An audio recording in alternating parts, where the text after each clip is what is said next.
গাজায় ইসরায়েলি আগ্রাসনের যে প্রতিবাদ তার প্রতিবাদে ঢাকা বিশ্ববিদ্যালয়েও আজ ক্লাস পরীক্ষা বর্জন করেছেন শিক্ষার্থীরা।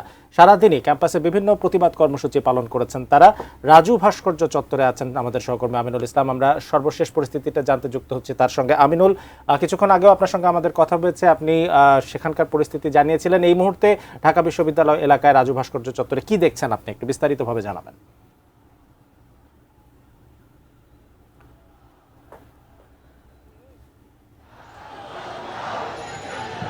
আরিফিন, আমরা ইতিমধ্যেই সকাল থেকে আমাদের বিভিন্ন সহকর্মীরা জানাচ্ছিলেন এবং বিকেলে আমি যেমনটি বলছিলাম যে পুরো রাজধানী জুড়ে কিন্তু আজকে গাজার যে বর্বরতা চলছে, গণহত্যা চলছে, তার প্রতিবাদে ফিলিস্তিনের মানুষের প্রতি সংহতি জানিয়ে বাংলাদেশের মানুষ আজকে জেগে উঠেছে। আজকে মানবতার ডাক দিয়েছে বাংলাদেশের মানুষ। তারা প্রতিবাদে পুরো রাজধানী জুড়ে বিভিন্ন কর্মসূচি পালন করে।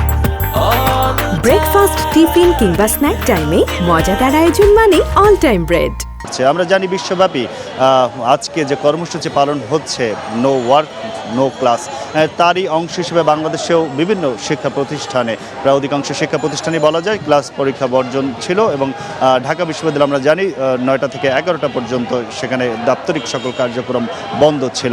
অর্থাৎ এই যে গাজায় যে মানবতা বিরোধী অপরাধ চলছে এবং বিভিন্ন তার প্রতিবাদে বিভিন্ন জায়গায় আজকে কর্মসূচি। আজকে বিকেলে এই ঢাকা বিশ্ববিদ্যালয়ের টিএসসি চত্বরে বেশ কয়েকটি ছাত্র সংগঠনের ব্যানারে এই কর্মসূচি পালিত হচ্ছে এবং যেখানে এই কর্মসূচিতে আমরা দেখছি যে বিভিন্ন স্তরের মানুষেরা এখানে এসেছেন, তবে শিক্ষার্থীদের অংশগ্রহণই বেশি বলা চলে।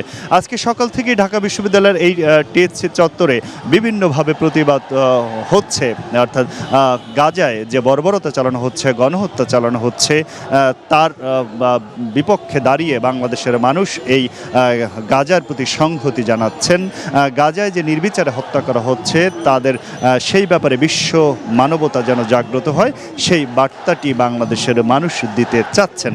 তারই অংশ হিসেবে আজকে দিনব্যাপী এই বিভিন্ন জায়গায় প্রতিবাদ। এই প্রতিবাদের অংশ হিসেবে আমরা দেখেছি যে বিকেলে শাহবাগের জাতীয় জাদুঘরের সামনে জাতীয় নাগরিক পার্টি তারা প্রতিবাদ কর্মসূচি পালন করেছে। বিভিন্ন শিল্পী, সাংবাদিক, তাদের ব্যানারে একটি প্রতিবাদ কর্মসূচি হয়েছে।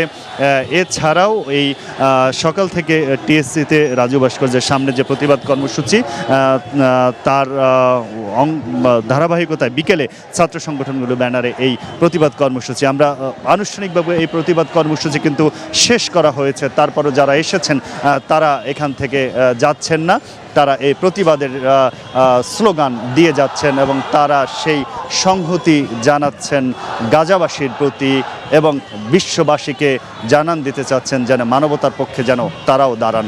তো এই ছিল আজকে গাজার মানুষের পক্ষে বাংলাদেশের মানুষের যে প্রতিবাদ, তার খবর।